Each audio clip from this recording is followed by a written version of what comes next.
Good morning. നമ്മൾ വൈകിട്ടേ എല്ലാം ജോലികളും തീർത്ത് അടുക്കള ക്ലീനാക്കി വെച്ച് കഴിഞ്ഞാൽ രാവിലെ അടുക്കളയിലോട്ട് വരുമ്പോൾ തന്നെ നമുക്ക് നല്ലൊരു പോസിറ്റീവ് എനർജിയാണ്. നമുക്ക് എന്ത് ജോലിയും ചെയ്യാനും അടുക്കള വൈറ്റ് കളറാണ് ഫുള്ള് ഞാൻ കൊടുത്തേക്കുന്നത്. അപ്പോൾ അടുക്കളയിലോട്ട് വരുമ്പോഴേ നല്ലൊരു പോസിറ്റീവ് എനർജി എൻ്റെ അടുക്കള. എനിക്ക് അവിടെ നിന്ന് അന്നത്തെ പവർ ഫുള്ള് കിട്ടുന്നത്. ഞാനിപ്പോൾ ഒരു ചായ ഇടുകയാണ്. പുറത്ത് നല്ല അടിപൊളി മഴയാണ്.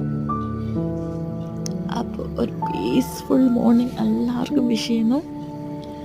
പിന്നെ നമുക്കിവിടെ ഈ പ്ലാസ്റ്റിക് കവർ ഇവിടുത്തെ ഹരിതകർമ്മ ചേച്ചിമാർക്ക് ഞാനത് ചായ ഇട്ട ഉടനെ കവർ കൊണ്ട് മാറ്റി സേഫായിട്ട് എടുത്ത് വെക്കുന്ന അത് ഞാൻ അവർക്ക് മാറ്റി വയ്ക്കുന്ന സീനാണ് കാണുന്നത്. അപ്പോൾ ഓക്കെ, എല്ലാവർക്കും നല്ലൊരു ഡേ വിഷ് ചെയ്യുന്നു.